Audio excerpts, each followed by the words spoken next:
Looking back, I should have known something was off from the start. The signs were there, hidden in plain sight like landmines waiting for an unsuspecting step. My name is Michael Reeves, and until 6 months ago, I thought I had the perfect life. I'm a 38-year-old software developer living in Seattle, specializing in cybersecurity systems for mid-sized businesses. I've worked hard my entire life, putting myself through college while working part-time jobs, eventually landing a position at TechShield Solutions where I've spent the last decade building my career. 5 years ago, I married Diane Winters, a vivacious marketing executive I met at my college roommate's wedding. She was seated at my table, alone, nursing a glass of champagne and looking slightly out of place. Our eyes met across the centerpiece of white roses, and something clicked. Not a fan of weddings, I asked, taking the empty seat beside her. Not a fan of being the perpetually single friend, she replied with a wry smile that lit up her face. Diane Winters. Michael Reeves, I said, extending my hand. And for what it's worth, I find that hard to believe. We talked through the entire reception. She was everything I wanted, intelligent, ambitious, with a sharp wit and infectious laugh. By the time the bride and groom had their final dance, I'd already asked for her number. 3 days later, we had our first date at a small Italian restaurant, overlooking Lake Washington. 6 months later, we moved in together. A year after that, I proposed on the same spot where we had our first date. The wedding was everything we dreamed of, intimate but elegant, with just our closest friends and family present. Diane's parents, retired school teachers from Portland, beamed with pride. My mother, who had raised me alone after my father passed when I was 12, cried happy tears throughout the ceremony. "You found your person," she whispered when she hugged me at the reception. "Hold on to her." We bought a beautiful craftsman-style house in Ballard, a quiet suburb with tree-lined streets and a sense of community we both craved. I dedicated myself to my role as lead developer at TechShield, while Diane climbed the corporate ladder at Horizon Marketing, eventually becoming their VP of Client Relations. From the outside, we were the couple everyone envied: successful careers, comfortable lifestyle, and seemingly rock-solid marriage that we established routines that became the foundation of our life together. Sunday brunches at our favorite cafe, where the owner, Paolo, knew our orders by heart. Friday night movies where we'd alternate who got to pick. Summer camping trips to Olympic National Park. Christmas Eve dinners that I would cook using my grandmother's recipes. "We're living the dream, aren't we?" Diane would say as we'd sip wine on our deck overlooking the garden we'd planted together. The setting sun would cast an amber glow across her face, and I'd feel a surge of gratitude for the life we'd built. Every single day, I'd reply, believing it with my whole heart. Our friends often joked about how perfect we seemed. My buddy, Thomas, who'd been through 2 divorces already, would roll his eyes when we'd finish each other's sentences. "You two are disgustingly happy," he'd say. "It's unnatural." We'd laugh it off, but secretly, I took pride in our relationship. We worked at it, communicated openly, and prioritized each other. Or so I thought. I remember our 5th wedding anniversary clearly. I surprised Diane with a weekend getaway to Victoria, British Columbia. We stayed in a historic hotel, took high tea, and walked along the harbor as the sun set. That night, as we lay in bed, Diane traced patterns on my chest with her fingertip. "Do you think we'll be this happy in 20 years?" she asked. "No," I replied, and when she looked up, startled, I continued, "I think we'll be even happier." She smiled, but something flickered in her eyes. A shadow I didn't recognize. A hesitation. If only I'd paid more attention to that moment, perhaps I would have seen what was coming. But I was blinded by my faith in us, in her, in the unshakable foundation I thought we'd built. The changes were subtle at first, like hairline fractures in fine china. About 8 months ago, Diane started working later hours. The light from her home office would spill under the door well past midnight as I drifted off to sleep alone. She explained it was for a big new client, Jensen Healthcare, a potential game changer for her career and the company. "This account could mean a promotion, Michael," she said one night after coming to bed at nearly 1 a.m. "Executive director level. I can't drop the ball now." I supported her, even when she'd come home at 10 p.m. smelling of restaurant food and wine. Even when she started taking business trips that extended through weekends. I'd send her encouraging texts, stock the fridge with her favorite snacks for when she returned home exhausted. I wanted to be the husband who lifted her up rather than held her back. But then came the little things that didn't add up, discordant notes in the harmony of our marriage. The unfamiliar perfume that clung to her clothes, lighter, more floral than her signature scent. Password changes on her phone when we'd always known each other's codes. Text notifications that would make her smile secretively, only to quickly hide the screen when I walked into the room. Just work stuff, she'd say with a dismissive wave and a smile that didn't quite reach her eyes. Boring marketing jargon you wouldn't care about. Our intimate life changed too. Sometimes she would be unusually passionate, almost as if compensating for something.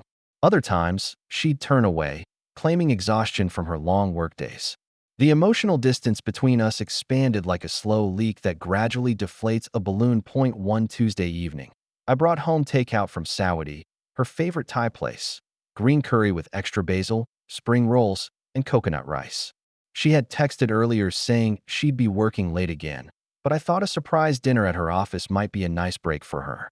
I knew how she could get so absorbed in her work that she'd forget to eat. The Horizon marketing office occupied the 15th floor of a sleek downtown high-rise. I'd been there many times for holiday parties and company events. The security guard recognized me, smiled, and waved me through to the elevators. The office was mostly dark when I arrived, just a few desks still illuminated by task lamps where determined employees hunched over keyboards. I made my way toward Diane's corner office, balancing the bag of fragrant Thai food and 2 bottled craft beers I'd picked up, her favorite local IPA. Her office was dark.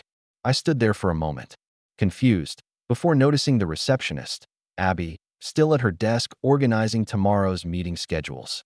"Hey, Abby," I said, holding up the food bag. "I brought Diane some dinner. Is she in a conference room?" Abby looked up, her expression shifting from friendly recognition to subtle discomfort. She pushed her glasses up the bridge of her nose, a nervous habit I'd noticed whenever we made small talk at company functions. "Diane, she left around 5 with Mark from legal," she said, not quite meeting my eyes. "They said they had client contracts to review over dinner."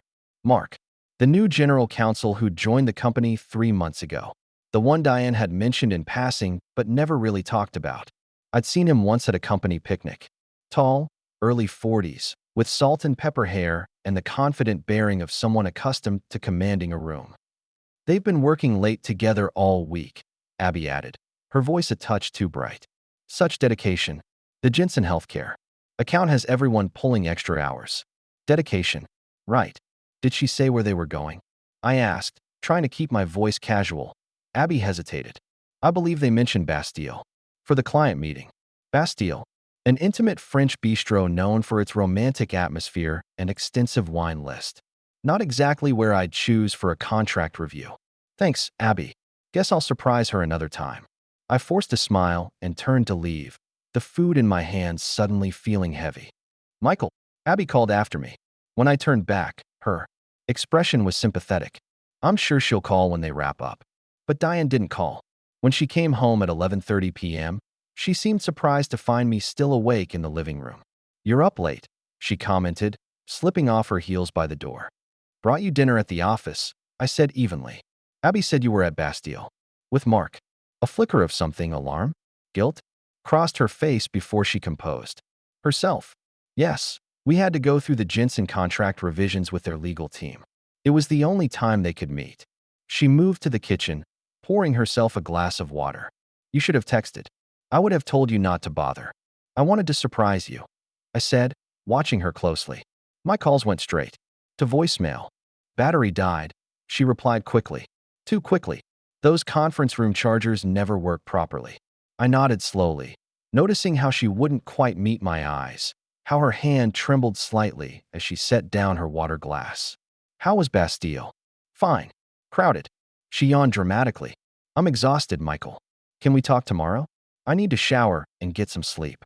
As she disappeared upstairs, I sat in the dim living room, the Thai food now cold in its containers. In the refrigerator, something cold and heavy settled in my stomach. Not quite suspicion yet, but its precursor, doubt. The next morning, I checked our shared credit card statement online. There it was, a charge from Bastille for $347. Expensive contract review. I scrolled back through previous statements.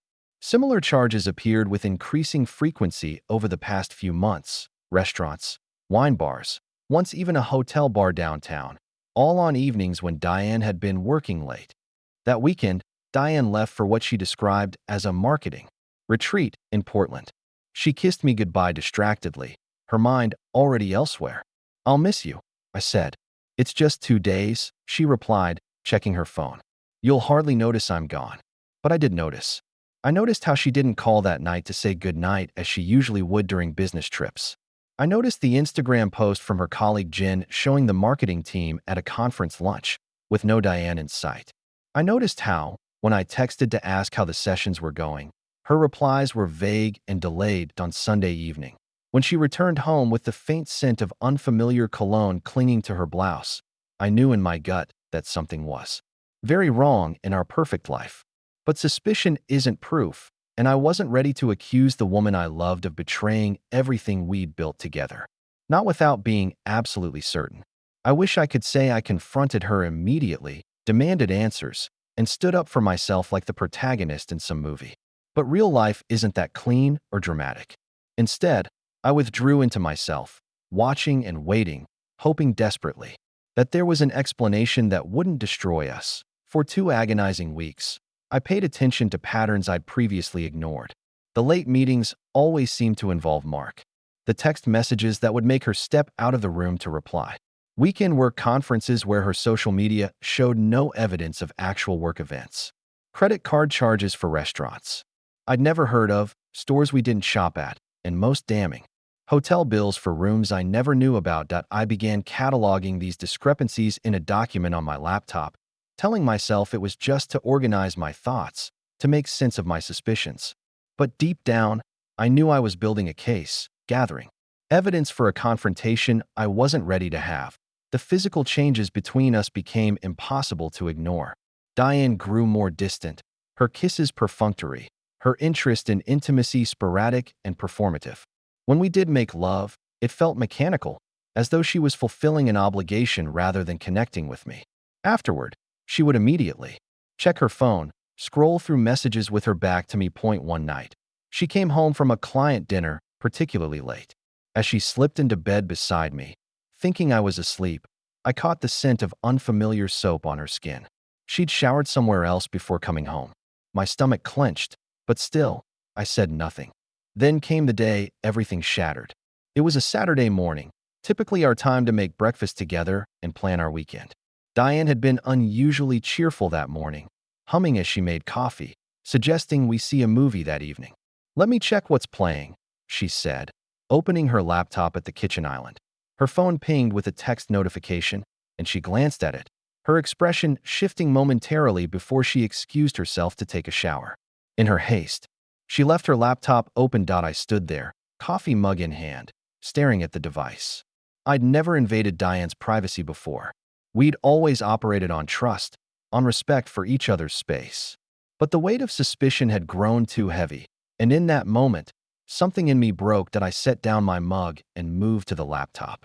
A new message notification hovered in the corner of the screen. From Mark. With a deep breath, I clicked it open.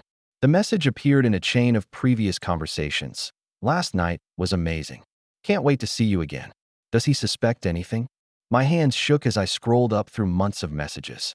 Plans they'd made, things they'd done, places they'd been, hotels they'd stayed in. Some messages dated back nearly 6 months. "I'll make up another late meeting.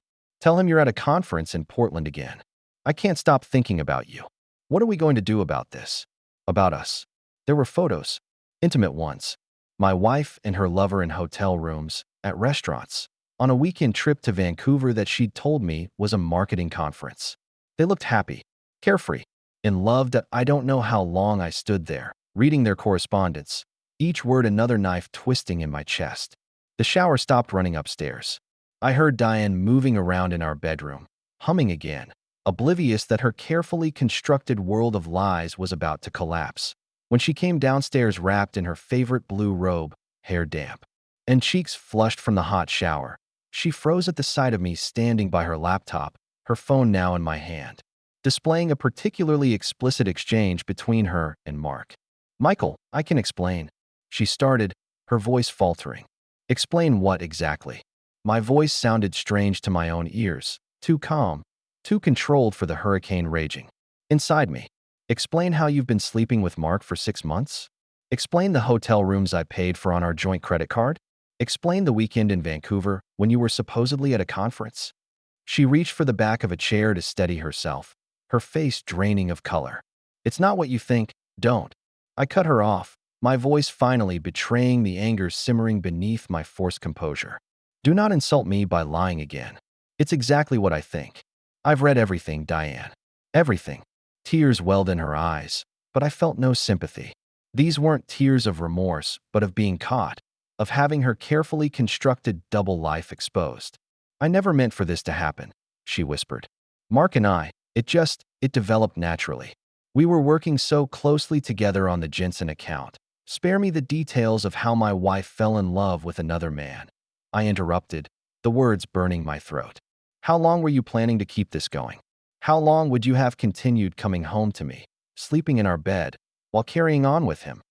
She had no answer for that, only more tears and fractured attempts at explanation that centered entirely around her feelings, her needs, her justifications. Not once did she acknowledge the depth of her betrayal or the pain she'd caused. I'll be staying at Thomas's tonight, I said finally, cutting off her tearful monologue. I suggest you use the time to figure out what you want, because this can't continue. I won't be the unknowing third wheel in my own marriage. I packed a bag methodically, my movements mechanical. Toothbrush, razor, 3 changes of clothes, laptop, chargers, the essentials for a life suddenly unmoored. As I zipped the bag closed, Diane appeared in the bedroom doorway. Michael, please, can we talk about this? Really talk. I looked at her, really looked at her, trying to reconcile. This person with the woman I'd built my life around. There's nothing to talk about right now. You've been having an affair, Diane. For months. You've lied to my face countless times. You've made me question my own perceptions, my own sanity. That's not something we can resolve in one conversation. Are you? She hesitated, her voice small. Are you going to leave me? The question hung in the air between us, heavy with implication. 24 hours ago, the very thought would have been unimaginable. Now, I didn't know. I don't know what I'm going to do, I answered honestly. But right now, I need space to think without you manipulating the narrative. I shouldered my bag and walked past her, down the stairs that we'd chosen together when we bought this house, through the living room where we'd spent countless evenings planning our future, and out the front door that had always welcomed me. Home to what I thought was happiness. The sound of that door closing behind me echoed like a period at the end of a chapter. The story of us, the version I believed in, was over. What remained to be written, I couldn't yet imagine. I moved out that night. My friend Thomas took me in without question, setting up his spare room with a concern that only amplified my sense of loss. Stay as long as you need, he said, placing a beer in my hand and sitting across from me at his kitchen table. You can talk or not talk. Whatever helps. That first night, I barely slept. Every time I closed my eyes, I saw the messages, the photos, the evidence of Diane's betrayal playing like a slideshow I couldn't shut off. The pain was unbearable, a physical ache that radiated from my chest outward, making it difficult to breathe, to think, to function. The next morning, I called in sick to work for the first time in 3 years. My boss, understanding without needing details, told me to take the week if necessary. I spent that day in a fog, alternating between numbness and waves of grief so intense they left me gasping.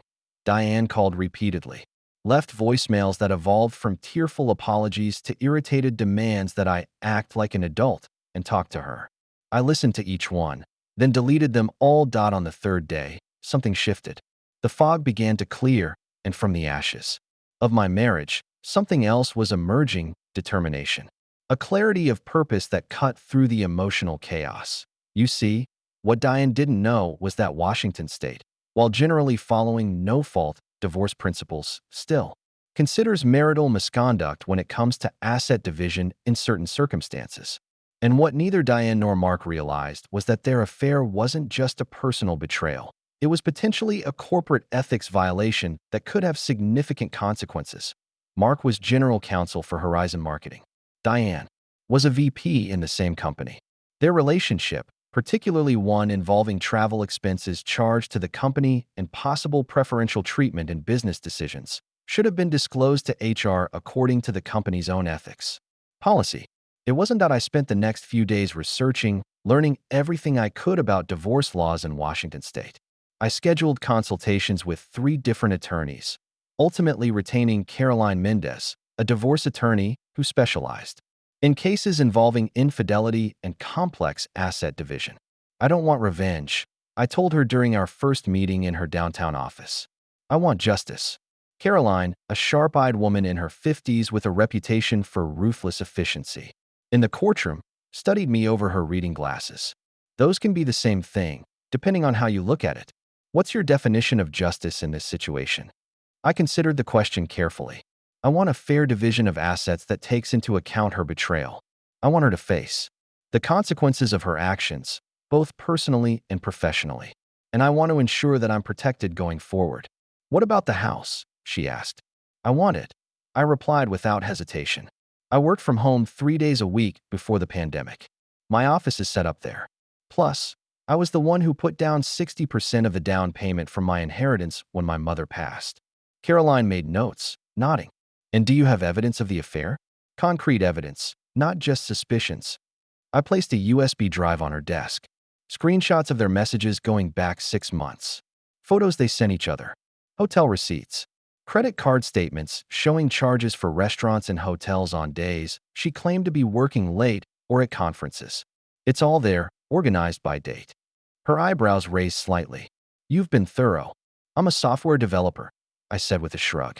Organization is second nature. Next, I hired Alan Garrett, a private investigator recommended by Caroline.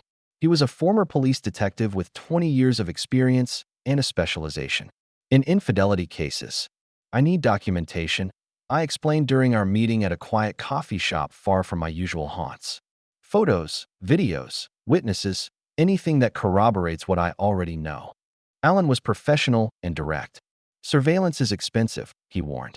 And there's no guarantee we'll catch them in a compromising situation. They're not particularly careful, I replied. They think I'm still in the dark. And money isn't my primary concern right now.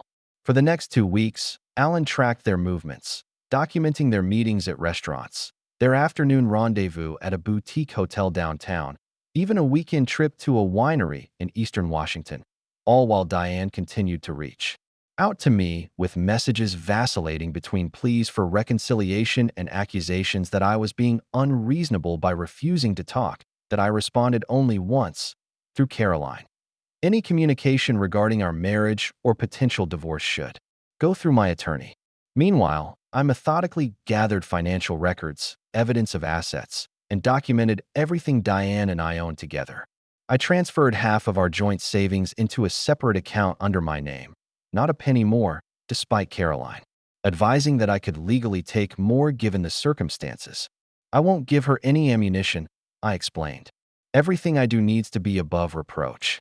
I also met with a therapist, Dr. Lipton, who specialized in betrayal trauma.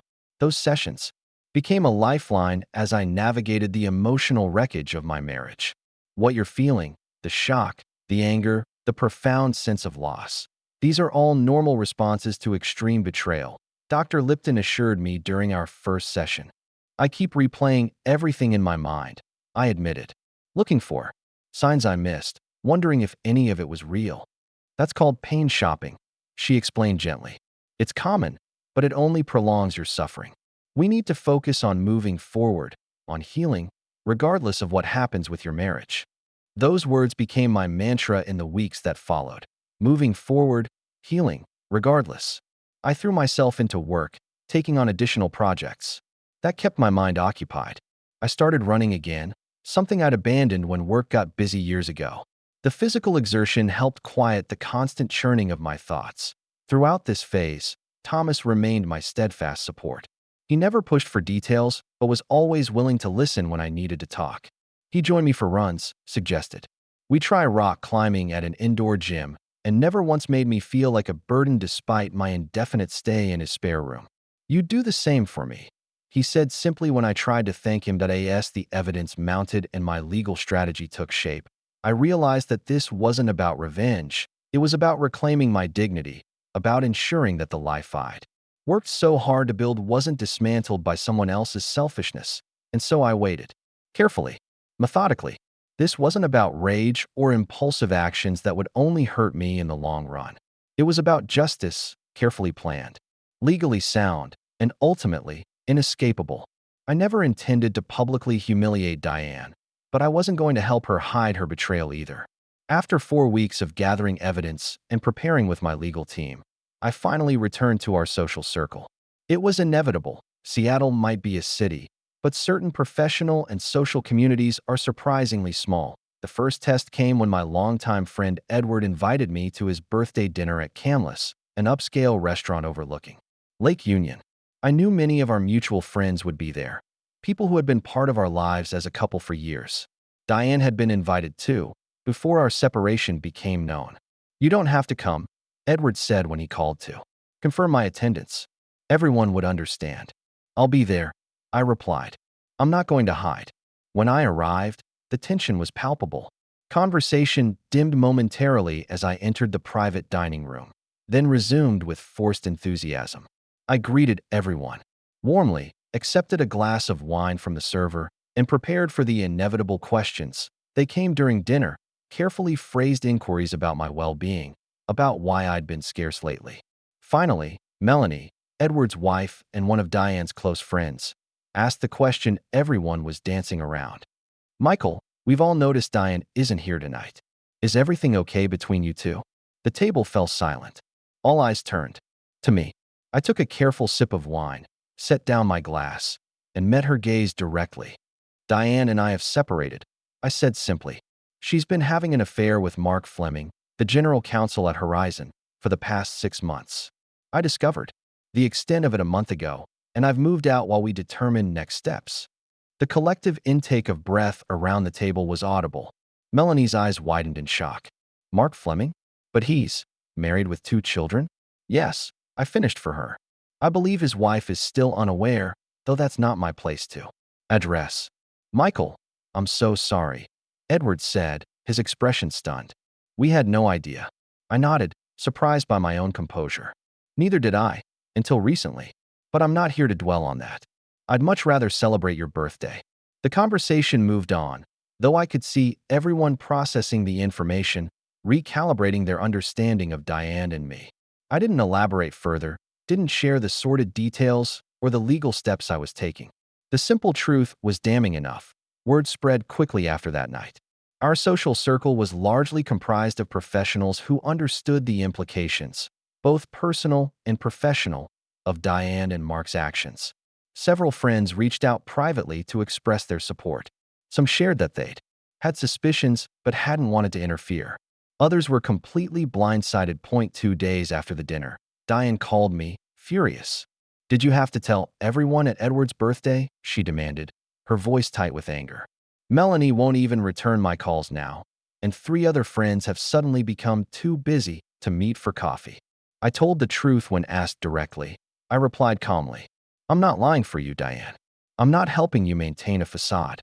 This is our private business. You made it business beyond just us when you involved a colleague, used company resources for your affair, and lied to our entire social circle." I countered. "What did you expect? That I'd craft some mutually agreed-upon story about growing apart or different life goals to save your reputation?" Her silence spoke volumes. "That's exactly what you expected," I realized aloud. "You wanted me to help, protect you from the consequences of your actions. You're trying to turn everyone against me," she accused, her voice breaking. "You're destroying my life." The unfairness of her statement hit me like a physical blow. "I'm not the one who broke our vows, Diane. I'm not the one who lied for months. I'm simply refusing to lie now. There's a difference." She and Mark had apparently planned to come out as a couple after our divorce was finalized, painting it as something that developed after our marriage ended. My honesty had derailed that narrative, forcing them to face the social consequences of their decisions. In the weeks that followed, the social landscape shifted dramatically. Several of our mutual friends reached out to express their support for me. Some cut ties with Diane entirely. Others maintained relationships with both of us, but kept them strictly separate. Diane's carefully cultivated social image began to unravel. Her position in our community, the charming, successful marketing executive with the perfect marriage, crumbled as the truth emerged. She was no longer invited to certain gatherings. The women's professional networking group she'd been active in suddenly had no openings for her to speak at their events. Mark faced his own reckoning when his wife, Elaine, learned of the affair. According to mutual connections, she filed for divorce immediately and took their children to stay with her parents in Chicago while the proceedings began.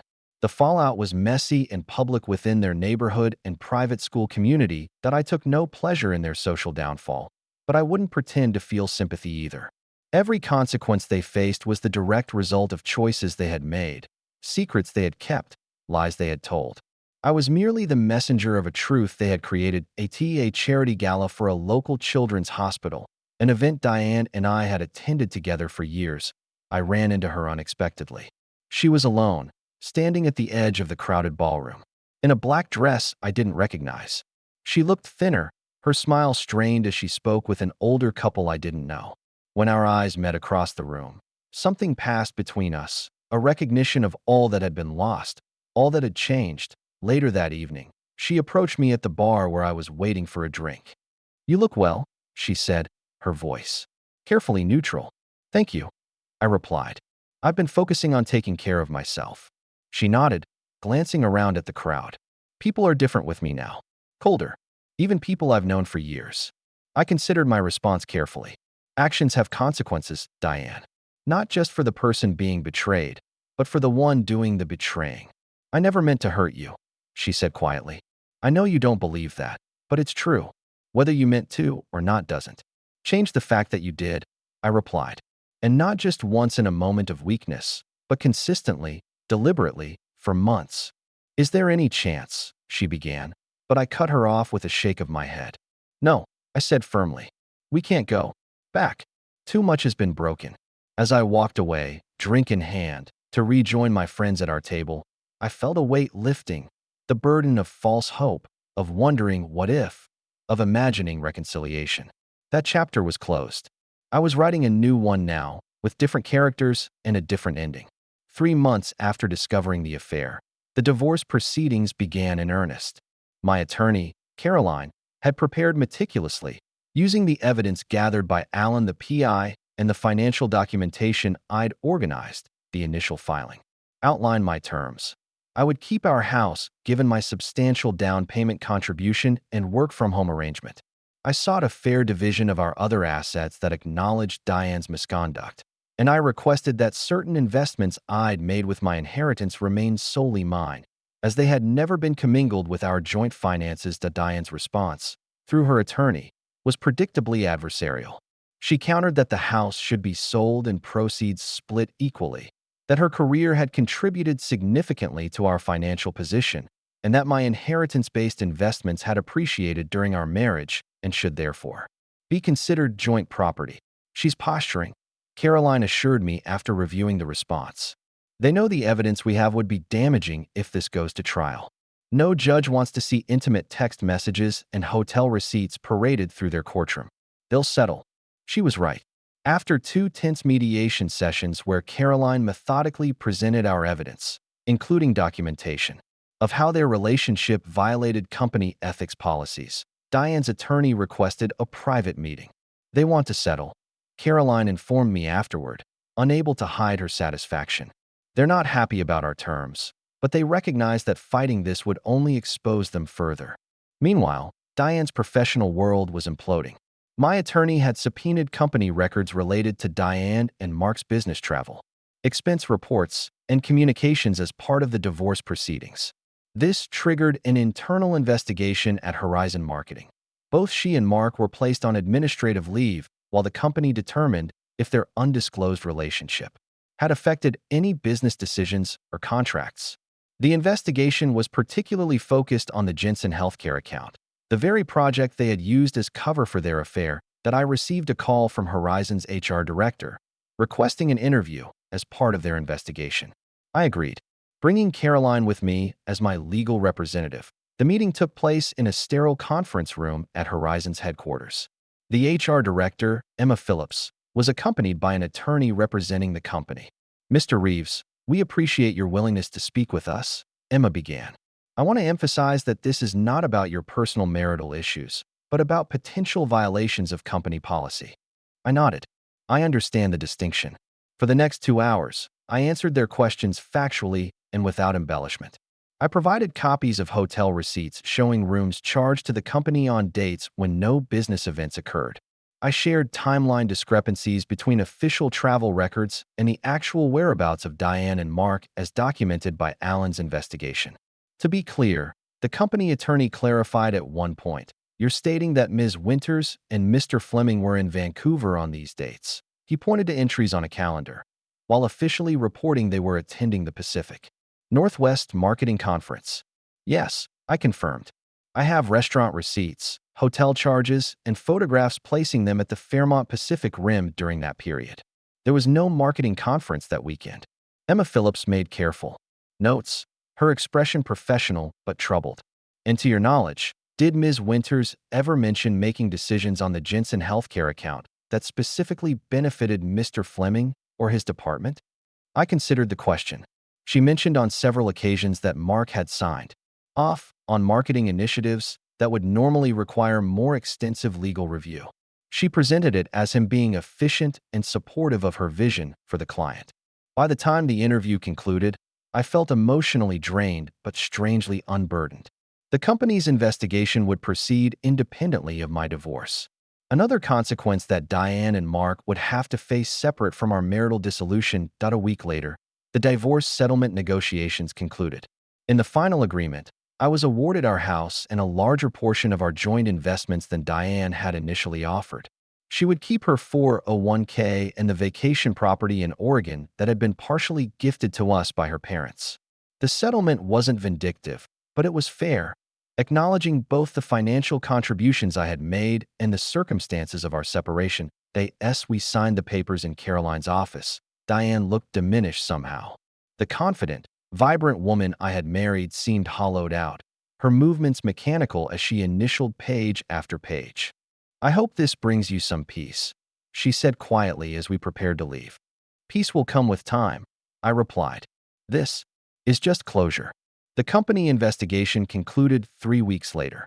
Through mutual connections, I learned that Mark, as general counsel, had approved contracts for marketing initiatives led by Diane without proper vetting or disclosing their relationship, a clear conflict of interest that potentially exposed the company to liability. Both were terminated for ethics violations, with the findings documented in their personnel files. The Jensen healthcare account, the crown jewel that Diane had been so focused on, requested a new marketing team.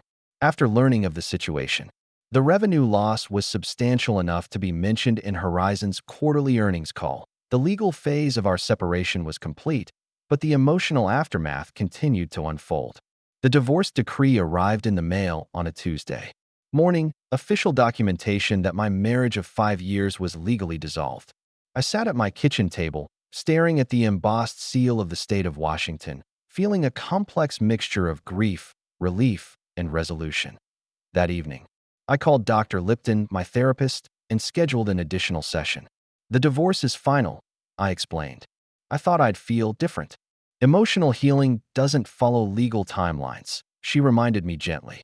"Give yourself permission to feel everything that comes up, without judgment." The next day, a courier delivered a small box to my door. Inside was my grandmother's wedding ring, the one I had given Diane when I proposed. With it was a handwritten note. "This belongs with your family. I'm sorry for everything. D." It was the first genuine apology she had offered since I discovered the affair.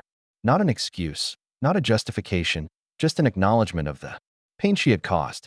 I placed the ring in my mother's jewelry box and tucked the note away in a drawer, not to cling to the past, but to mark the moment when the first brick in the wall of anger began to crumble. It's been almost a year since that night I discovered the messages that shattered my world. The divorce has been finalized for 6 months now. I kept the house, but decided to sell it after living there alone for a while. Too many memories haunted the rooms where we had once built our life together.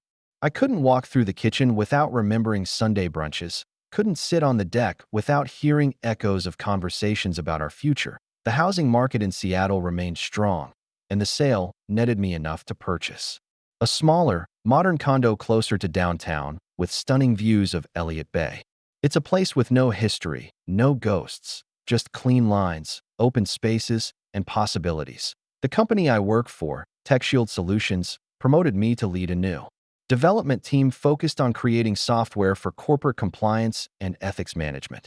The irony isn't lost on me that my personal experience with ethical breaches would lead to professional advancement in creating systems to prevent similar situations. My team is developing tools that help companies identify conflicts of interest, track disclosure requirements, and monitor compliance with corporate ethics policies. Your perspective on this is invaluable, my CEO said when offering me the position. You understand the human element of ethics violations in a way most developers don't. I accepted the role with one condition: that I could build my team from scratch, selecting members based on both technical skill and personal integrity. It's been the most fulfilling professional experience of my career, mentoring young developers, fostering a culture of transparency, and creating something meaningful. From the ashes of personal pain. As for Diane and Mark, last I heard through mutual friends, they're still together but struggling. Both had to take significant steps down in their careers after being terminated for ethics violations. Diane found a position with a small marketing firm at considerably lower compensation. Mark relocated to Portland to work for a corporate law firm where his connection to the ethics scandal at Horizon was less well known. But the partner track he'd been on is now years further away. Their relationship, born in deception, now bears the weight of its consequences. Whether they'll ultimately find happiness together remains to be seen, but I no longer invest energy in tracking their journey. My focus has shifted entirely to my own path forward. Thomas, whose spare room had been my sanctuary in those first dark weeks, remains my closest friend. He's the godfather to my brother's new baby girl, and we've established a tradition of monthly hiking trips to Olympic National Park, physical challenges that clear the mind and restore perspective. You know what I admire most about how you handled everything? He said during one of these hikes, as we rested atop a ridge overlooking the vastness of the Pacific. You never lost yourself. You never became bitter or vengeful, even when you had every right to. His observation surprised me. There were moments I wanted to, I admitted. Times when the pain was so intense that lashing out seemed like the only way to release it. But you didn't, he pointed out. You stayed focused on justice, not revenge. There's a difference. He was right. Throughout the entire ordeal, I had maintained a commitment to fairness, to letting natural consequences unfold rather than manufacturing additional pain. I hadn't called Mark's wife to expose the affair, hadn't posted evidence on social media, hadn't sought to destroy Diane's reputation beyond the natural social fallout of her own actions. The healing process hasn't been linear. There are still days when something triggers a memory, when the pain resurfaces unexpectedly. A certain song on the radio, the scent of Diane's favorite flowers at a farmer's market, the sight of a couple laughing together over dinner at a restaurant we used to frequent. Dr. Lipton helped me develop strategies for these moments, acknowledging the pain without dwelling in it, recognizing that emotional healing happens in layers rather than all at once. Our sessions gradually decreased from weekly to monthly, focusing less on the trauma of betrayal and more on building a vision for my future. What do you want your life to look like a year from now? She asked during one session. 5 years from now? The question forced me to look beyond survival mode, beyond just getting through each day, to actively creating the life I wanted. I started a journal, mapping out goals both personal and professional. I reconnected with hobbies I'd abandoned during my marriage: photography, kayaking, playing the guitar that had gathered dust in a closet that I've started dating again recently. Nothing serious yet, but I'm open to the possibility. My first few attempts were awkward, laden with self-consciousness and the fear of being vulnerable again. But gradually, it's becoming easier to share my story, to be honest about my past without letting it dominate my present. Last month, I met Alexandra, a pediatric surgeon I was introduced to through a hospital charity event where my company was a sponsor. She's brilliant, compassionate, and directly honest in a way that's both refreshing and occasionally terrifying. Our third date lasted 12 hours, starting with breakfast at Pike Place Market and ending with stargazing from Cary Park Lawn. After midnight, talking about everything from childhood memories to philosophical questions about forgiveness and growth. Have you forgiven her? Alexandra asked as we looked out over the Seattle skyline, the Space Needle illuminated against the night sky. Your ex-wife? The question would have been presumptuous from anyone else, but her genuine curiosity made it feel natural, important. I'm working on it, I answered truthfully. Not for her sake, but for mine. Carrying anger is exhausting.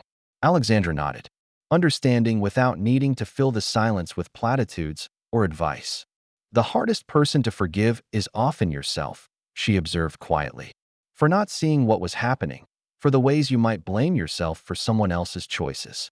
Her insight struck a chord I hadn't fully acknowledged, that beneath my anger at Diane had been a layer of self-recrimination. Should I have noticed sooner? Could I have been a better husband? Was there something fundamental in me that had driven her to seek connection elsewhere? Working through these questions has been part of my healing journey.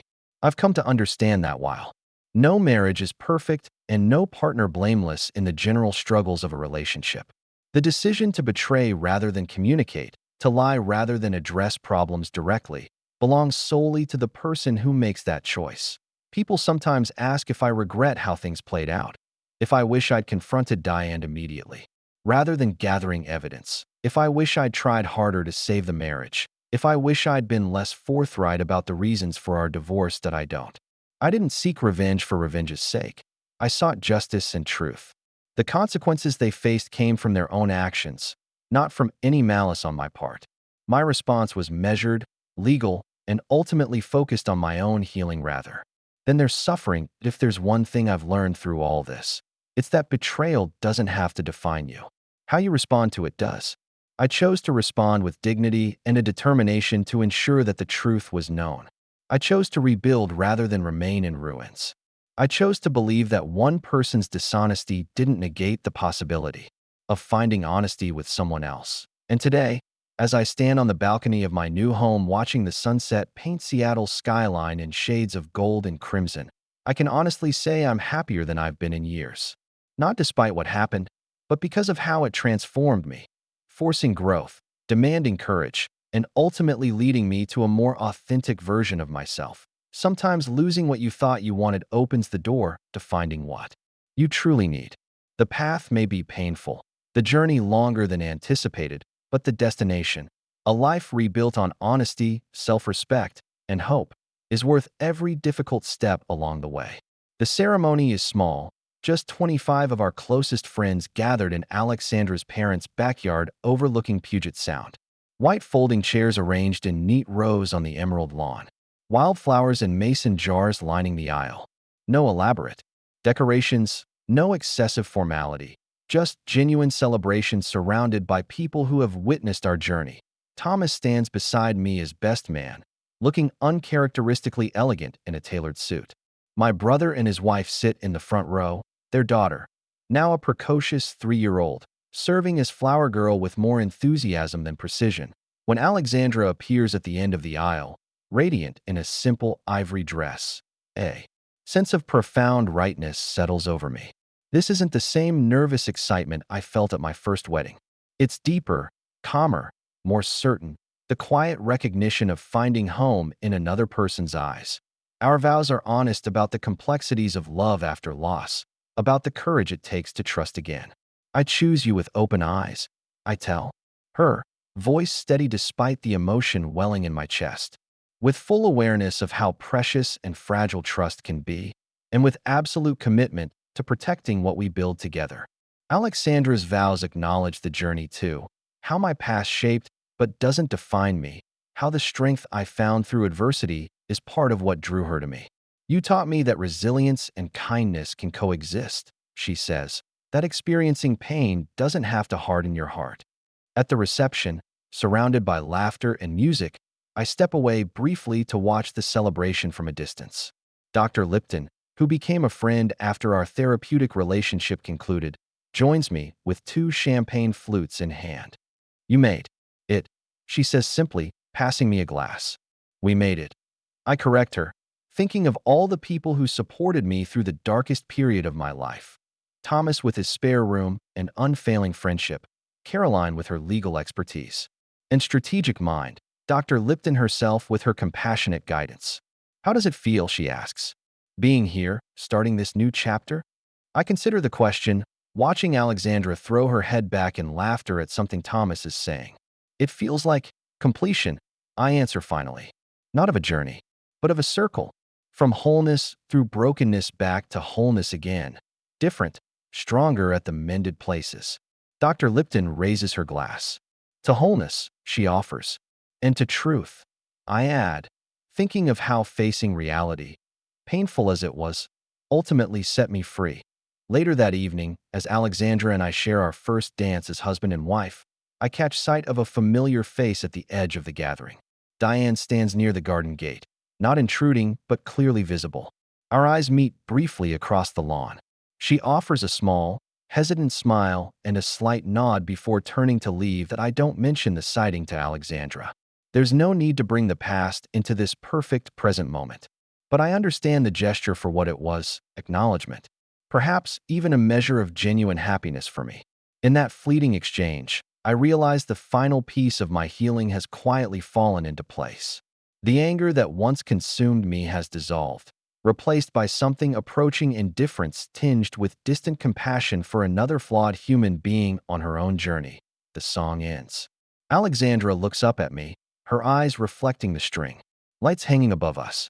Where did you go just now? She asks softly. You seemed far away for a moment. I pull her closer, the familiar scent of her perfume anchoring me firmly in the present. Nowhere important, I assure her truthfully. I'm exactly where I want to be. And I am.